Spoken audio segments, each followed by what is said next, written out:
이거를 제가 여러분들에게 한번 설명한 적이 있는데 오늘 또 다른 버전으로 또 한번 설명 안 합니다. 예, 안 하고 변형 문제 만드는 방법이나 이런 걸 다 한번 말씀 한번 드려볼게요. 자, 보세요.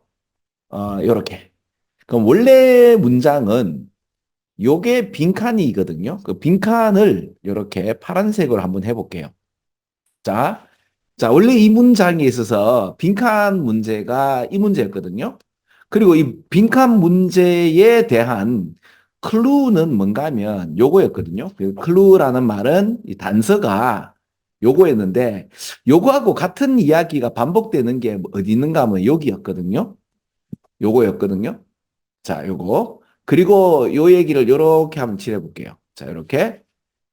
자, 요렇게. 그럼 요거는 파랗게 되겠죠? 그리고 하나 더 있다면 이 정도? 요런 거. 그죠? 그럼 선생님 이게 뭐 같습니까? 네, 보세요. 스탠다드 같죠? 그 다음에 어세스먼트가 어세스가 되는 거죠. 사실 내가 이렇게 설명하는 이유가 있죠. 왜냐하면 수능 문제는 네이티브 아메리칸 중에서 왜 좀 좋은 대학교, 특히 이제 영문과 다니는 학생이 수능 문장을 읽어서 뭔 말인지 모른단 말이야. 그렇죠. 물론 그분들을 내가 폄하하는 게 아니에요. 그거 알잖아. 그죠? 근데 이제 우리는 그런 양반들이 못 알아먹는 문장을 어떻게든 거기에 대한 함의를 말씀드리고 또 문장을 읽어 내려간단 말이에요. 근데, 뭔 말인지 모른다 버전으로도 문제를 풀 수 있다, 없다? 있다. 그래서 이런 어떤 구조적이면서도 형태적인 말의 그 패턴을 여러분들에게 보여드리는 거죠. 그죠? 근데 이게 주제라든지 이런 걸 찾을 때는 거기에 대한 이해를 하고 푸는 게 제일 좋겠지만 이런 순서라든지 빈칸 같은 경우는 어떻게 보면 뭐죠? 뭔 말인지 모르겠다 버전이라도 그 비슷하게 이렇게 결을 따라가는 게 좋거든요. 그러면 여기 보세요. impartially가 impartially 되고 자, formulation 자체가 그 impartial formulation 자체가 어떻게 보면 요거거든요. 그래서 스탠다드 그리고 이제 assessment가 assess라는 표현이 나왔단 말이야. 그러니까 원래 이게 빈칸인데 내가 지금 변형 문제를 어떻게 만들까 하면 요거를 요렇게 변형 문제를 만들 수 있거든요. 우리 고등학생들 같은 경우는 중간고사, 기말고사 때 학교에서 내는 변형 문제가 있을 거 아니에요. 그러면 빈칸 문제라든지 그 문장의 핵심되는 어떤 문구가 있단 말이야. 그 문구가 다른 문구하고 연관되는 게 있을 거예요. 즉 무슨 말인가 하면 요게 빈칸 문제가 되었다라고 하면 선생님은 이 빈칸 문제에 관련돼서 왜 이게 이렇게 되는 이유가 뭔가 하면 요 문장에서 요 문장이 되었다라는 거죠.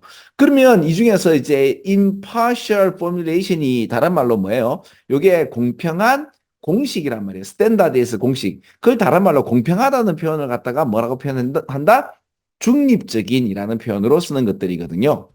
그래서 이게 31번 문제처럼 이렇게 어 뭐죠? 단어 하나 가지고라도 이렇게 설명할 수가 있거든요. 요 문제가 그럼 어떻게 보면 요 단어가 요 단어하고 같죠. 그죠? 그러면 제가 여러분들에게 이렇게 말씀을 드리는 이유가 뭐예요? 그 수능 문장을 보실 때, 이게 중심되는 문장을 가지고 이제 이해를 하는 데 있어서 같은 이야기가 그 어떤, 그러니까 이게 중심되는 이야기를 다시 뭐고 같은 이야기로 한 번 더 해주는 게 있죠. 이런 문제가 특히 이제 빈칸 문제가 많습니다. 물론 이 자체가 전체 문장을 다 이야기하는 것도 있긴 해요. 그런데 오늘 우리가 또 풀 게 뭔가 하면 41번, 42번 문제나 40번 문제가 보면 그럼에도 불구하고 여기에서 나오는 어떤 단서가 되는 문장들이 있잖아요. 그죠? 그런 문장들을 좀 키포인트로 잡아가지고 볼 필요가 있습니다. 그래서 그 학교 교과서도 마찬가지고 무조건 다 읽어서 가는 것도 좋지만 여기에서 핵심적으로 이야기하는 것들 또 그리고 특히 학교 같은 경우는 이제 그 라이팅 관련되어서 그 뭐고 이제 어떤 핵심적 문법 같은 문법을 선생님이 강조하시는 게 있을 거예요. 그러면 그 문법을 강조하는 문장들이 보통 보면 한 세 줄 이상 되는 좀 긴 문장들을 좀 선호하시죠?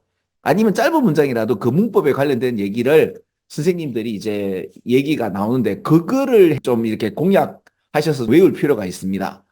그러면 지금 뭐고 그 중학생 같은 경우는 이거 뭔 말이야라고 하나도 모를 수 있지만 중학교 때부터 고등학교 때까지 특히 영어는 이런 형식적인 구조적인 어떤 패턴을 묻는 것들이 많이 있다 없다? 있다. 중학교 때 그걸 어떻게 연습했는가 하면 다음 중 문장의 쓰임이 다른 것은인데 그 쓰임이 다른 것이 해석이 안 되더라도 어떤 패턴이 있을 거예요. 그 패턴과 같은 맥락의 패턴이 답이 되는 경우가 상당히 많습니다. 이거는 여러분들이 특히 중학생들 같은 경우는 실제적으로 뭔 말인지 몰라도, 그러니까 뭔 말인지 알아도 해석 안 하고 그냥 딱 보고 이제 툭툭 찍으면 답이 되는 이런 넘사벽 고수가 되는 경우가 있죠. 왜 고등학교 문제를 미리 보게 되면. 그래도 이제 확인 작업으로 이제 보실 텐데, 그때의 그 느낌 그대로 지금도 마찬가지예요. 이렇게 이런 패턴을 지금 패턴 보이시나요? No something, no something이 같은 이야기고 그러면 이런 걸 보다가 갑자기 중학교 걸 보면 굉장히 쉽겠죠. 그리고 우리 그 뭐냐 이 정도 되는 내공을 요구하는 정도의 그 학교 문제는 없어요. 그래서 이 얘기가 뭔가 하면 과학이라고 해서 반드시 그 과학이 객관적인 어떤 잣대와 실행을 한 적이 없다라는 이야기죠. 그죠? 그 과학조차도 이제 이긴 척과 진 척에 관련되어서 어떤 이긴 척이 뭐 어떻게 하죠? 예. 그 객관적인 잣대는 그러니까 일단 중립적인 잣대는 없습니다. 그죠? 그리고 여기도 마찬가지예요. 그죠? 그 중립적인 어떤 공평한 어떤 스탠다드의 그러니까 기준에 대한 공식은 없는 거죠. 그 과학을 갖다가 평가하는 데 있어서 말이죠. 근데 이런 이야기들을 원래 우리가 과학이라는 것은 최고의 어떤 객관적인 전개와 그 과학자로서의 소명과 그리고 과학자는 내가 언제든지 굉장한 발견을 했음에도 불구하고 다른 개념이 들어와서 내가 발견한 것을 이렇게 뭉개게 될 때는 그 겸허하게 받아들이면서 발전한다. 하하하는 개풀 한 번도 그런 적이 없죠.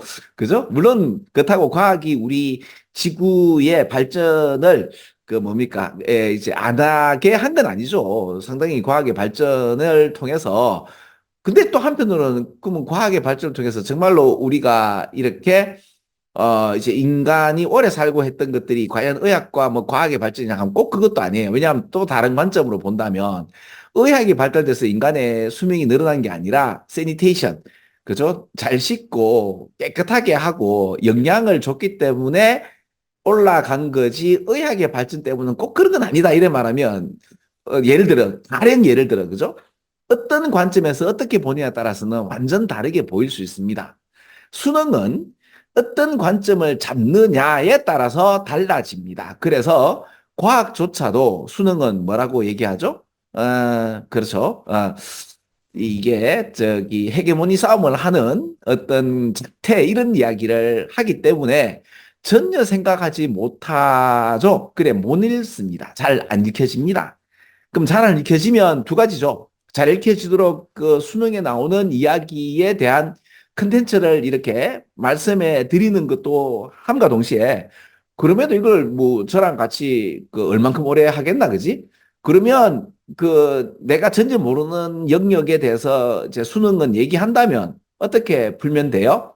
같은 이야기의 반복을 구조적인 형태적인 이야기를 가지고도 문제를 풀 수 있다. 그리고 이게 뭐 나의 어떤 하나의 이제 문제 푸는 툴로 생각하지 마시고 이제 문제를 보는 데 있어서 그 핵심 단어나 문장을 뽑는 데 있어서 이제 수능 문제가 상당히 좋죠. 그죠? 요런 형식으로 좀 보시면 좋겠어요.